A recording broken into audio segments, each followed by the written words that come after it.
Hi, I'm Shannon Vogel, founder of Reach Social, and we're here today on FCW Live Social Corner to talk about social media. So I had a great conversation with a retailer the other day, and he said, Shannon, I get it. I get it. You're putting out great content, but I know that if I participated and I know that if I did more things with local job photos and videos, that would be even better. So we brainstormed ways to make that a little easier. So whether you outsource your social media or you do it in-house, photo and video of real jobs and real people are going to take your content to the next level. It's going to help people trust you more, see what you can actually do for them, make them inspired, have them more educated so that when it comes time to making a buying decision, they are going to choose you.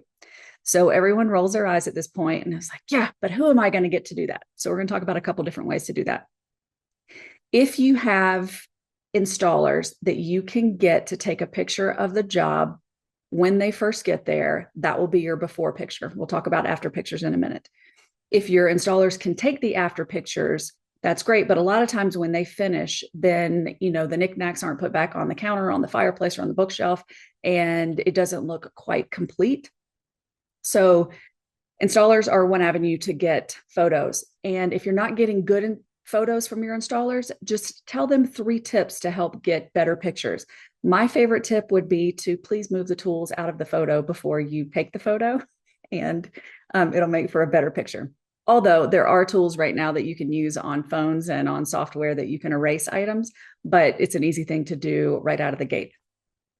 Next is I talked to a retailer the other day who said that they are incentivizing their salespeople and their installers to photograph their best jobs and paying them $10 per job to do photo and video. So, depending on how your business is set up, if you have someone that goes back and checks on the job at the end, that could be the person that gets it.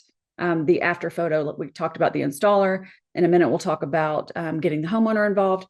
But if your salespeople or anyone else in the organization, they're allowed to go out and check on the job or look at the job, or if you want to realize how important this is and let this be an additional thing that they can do, send people to a job site that's not a 12 by 12 beige room of carpet, but something that's a really nice looking install that, that shows a pretty room or shows a pattern installation or something that is helpful to visualize, and just have them take photos of as many things as they can, the entire room, a close up of the floor. Of course, if there's a cute dog, get the dog on the floor.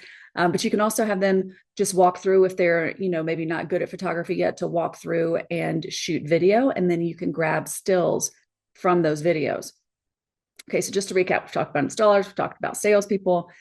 If you can get any kind of before picture from the installer, and a lot of times they'll do it if you tell them that it's for their protection, to have evidence that this is how they showed up at the house when it got there and where everything was and all the things, then you can go up to the consumer after the job and maybe you send a follow-up email that says, hey, here's a link to how to take care of your floors, or what you normally do to send out to ask for a review.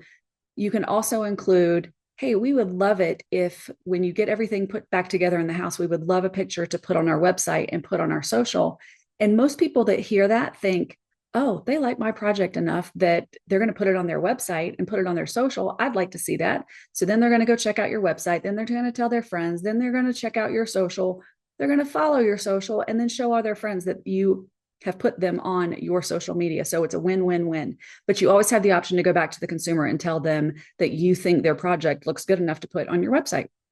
So you have a lot of different avenues and ways to get photos and videos. You can hire someone locally to do it. You don't have to photograph every job. Decide what your budget is, what you're willing to do to invest in this. And if you do one, it's better than doing none. But if you can arrange to have a professional photographer, and by professional, I mean someone that you pay, it doesn't mean that it has to be their full-time job. It doesn't have to be $3,000. It could be a couple $100 to get someone with some basic skills. Line up a couple of houses that they can go to. If you can get a customer to also do a video testimonial while you are there, that is what we call social media currency. Try to do that. And if that doesn't work for you, then another alternative is to go to a local college and find someone in the film art media department that's looking for a senior internship, and see if they will sign up to be an intern with you for, say, 3 months. That's a lot of times the interns that we get we get free help for 3 months because they need the experience. And you can send them out on jobs to get photos for your social and for your website. So there are a lot of options that you can do to get photos and videos if you want them. So hopefully these help, and hopefully we will see some more individualized and customized photos on your social and on your website. Hope this helps, and look forward to seeing you on the next video.